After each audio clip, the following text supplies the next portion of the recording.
औज़ुबिल्लाहि मिनश्शैतानिर्रजीम बिस्मिल्लाहिर्रहमानिर्रहीम भाइयों बहनों मारा माफित्रो अस्सलामु अलैकुम वरहमतुल्लाहि वबरकातुह. અમુક ઇલાજ. પેલી રાતના આપણે જોયા કે ફોન અને સોશિયલ મીડિયાની એડિક્શન એક બીમારી છે કે જેના અસર બહુ ખરાબ છે. બીજી રાતે આપણે જોયા કેવી રીતે સોશિયલ મીડિયા આપણા મગજને કાબૂમાં રાખે છે અને કેવી રીતે આપણું ટાઈમ અને કામ બરબાદ કરે છે ડોપામીન અને લઝતનો સિલસિલો થકી. ત્રીજી રાતે આપણે વિચાર કર્યા અમુક બનાવ ઉપર કે જેના લીધે આપણે ફોન ઉપર ટાઈમ પસાર કરે છે. આજે આપણે જોશું કે તે ફોન અને સોશિયલ મીડિયાની એડિક્શનથી દૂર રહેવા માટે શું ઇલાજ છે. અલ્લાહ સુબ્હાનહુ વ તઆલા કુરાનને પાકમાં ફરમાવે છે સૂરે નિસામાં આયત 97, જે પોતાના નફ્સ ઉપર જુલમ કર્યા હશે ફરિશ્તાઓ તેના રૂહને કઢાવતાને પૂછશે, તમે તમારા જીવન દરમિયાન કેવી હાલતમાં હતા? તેઓ જવાબ આપશે કે અમે દુનિયામાં કમજોર હતા, નબળા હતા. તો ફરિશ્તા પૂછશે તેઓને, અલ્લાહ સુબ્હાનહુ વ તઆલાની દુનિયા મોટી નથી, કેમ તમે હિજરત ના કરી? એક સલવત પડશો.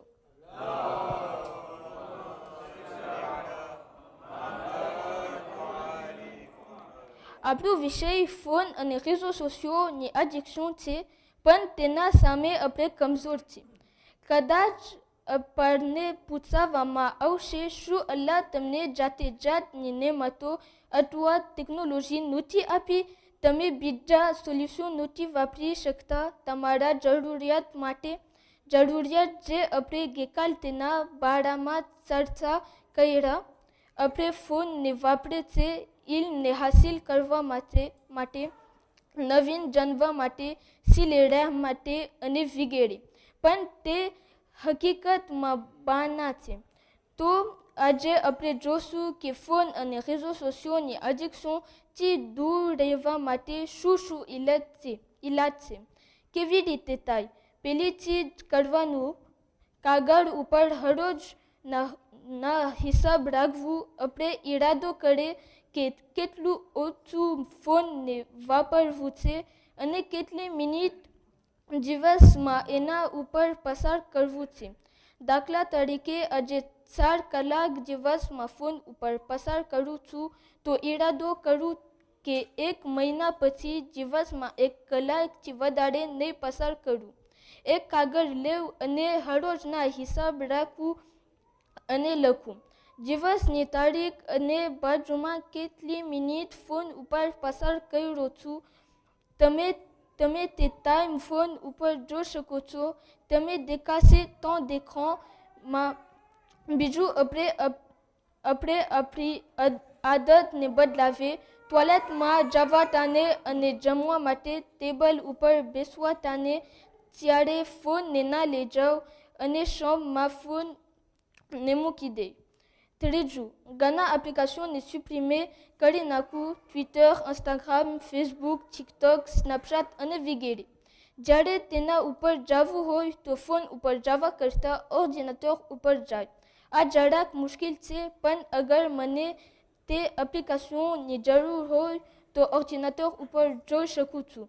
પણ ફોનમાં તરત જ તે réseaux sociauxનું એક્સેસ હોવું બહુ ખતરનાક છે.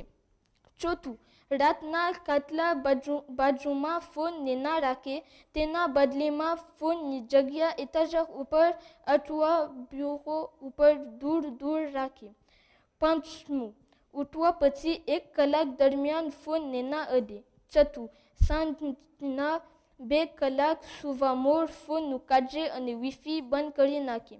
દાખલા તરીકે 10 વાગે સુવાનું હોય તો 8 વાગ્યા પછી ફોનનું ચાર્જર અને વાઈફાઈ બંધ કરી નાખવું.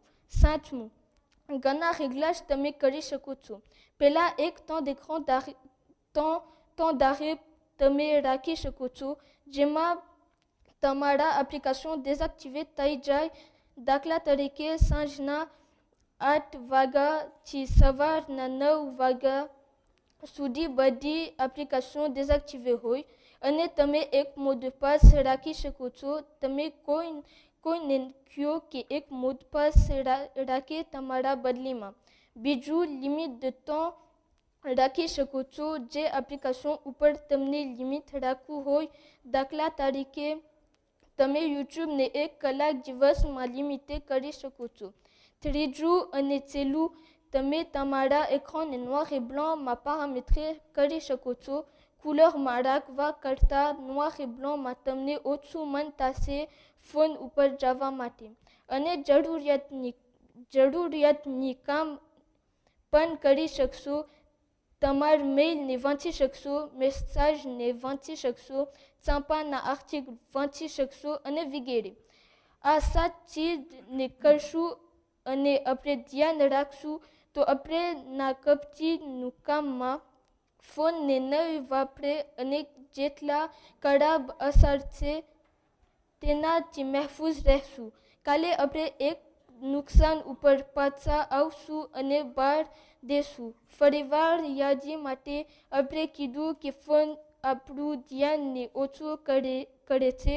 તો વિનંતી છે કે મજાલિસ દરમિયાન ફોનને મોડ આવિયોમાં રાખે અથવા કમસે કમ 3-4-5G અથવા વાઈફાઈને બંધ કરી નાખે જેથી કરીને ધ્યાનથી મજાલિસને સાંભળી શકે. વસલામુ અલૈકુમ વરહમતુલ્લાહિ વબરકાતુહ.